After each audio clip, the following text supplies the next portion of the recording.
दोस्तों सोचिए, देश की राजधानी दिल्ली, वो भी लाल किला, जहां पर 15 अगस्त को प्रधानमंत्री देश को संबोधित करते हैं, वहां पर भयंकर ब्लास्ट होता है। 8 से 10 लोगों की मौत हो जाती है, जो कि अब 12 भी सुनने में आ रहा है, और हो सकता है कि ये वीडियो जब तक आप तक पहुंचे ये आंकड़ा और भी ज्यादा बढ़ जाए। दर्जनों मौतें, घायल, और पूरा देश एक सवाल पूछ रहा है, क्या यह ऑपरेशन सिंदूर का बदला था?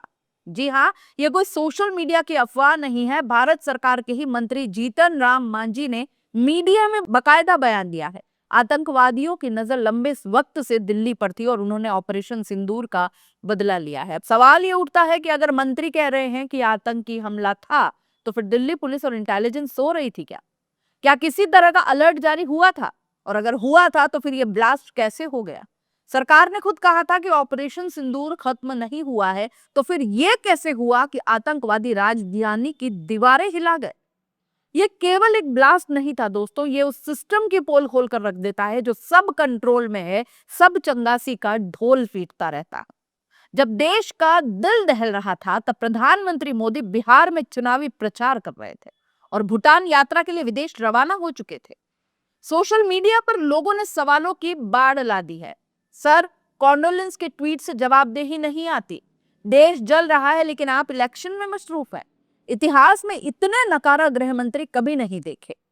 कांग्रेस सांसद गौरव गोगोई ने कहा कि पहलगाम के बाद अब दिल्ली, भारत और नागरिक आतंकवाद का शिकार बन रहे हैं।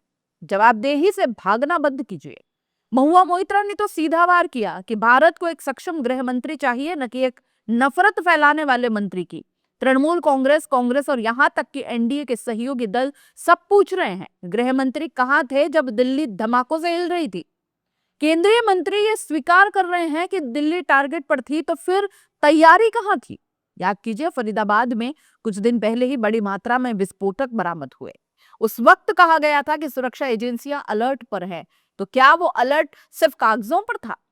जब दिल्ली की मुख्यमंत्री रेखा गुप्ता ने रात 10:37 पर सिर्फ संवेदना का ट्वीट किया, तब तक गृह मंत्री दौरा कर बयान दे चुके थे।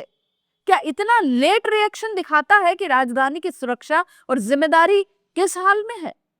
लोग मोदी जी का पुराना बयान शेयर कर रहे हैं, मोदी मैटर नहीं करता, नेशन मैटर करता है। तो अब सवाल यह है कि क्या वाकई नेशन मैटर करता है? क्योंकि जब देश की राजधानी में खून बहा, तब राष्ट्र की सुरक्षा से ज्यादा राजनीतिक प्रचार और इमेज कंट्रोल जरूरी लग रहा था। कुछ विशेषज्ञ मानते हैं कि मोदी सरकार जानबूझकर पैनिक नहीं दिखाना चाहती, इसलिए विदेश दौरा और तय कार्यक्रम वैसे ही चलाए गए ताकि दुनिया को लगे कि सब कुछ सामान्य है। लेकिन दोस्तों, जब दिल्ली में लाल किला दहल जाए तो सब कुछ सामान्य कैसे हो सकता है? दिल्ली ब्लास्ट ने एक बात साफ कर दी है कि भारत अब भी सुरक्षित नहीं है। और जब मंत्री खुद कह रहे हो कि ये आतंकी हमला था, तो जनता को यह हक है पूछने का, क्या वाकई हमारे सुरक्षा तंत्र इतने कमजोर हो चुके हैं? क्या चुनाव प्रचार, विदेश दौरे और इमेज बिल्डिंग अब जान से ऊपर है?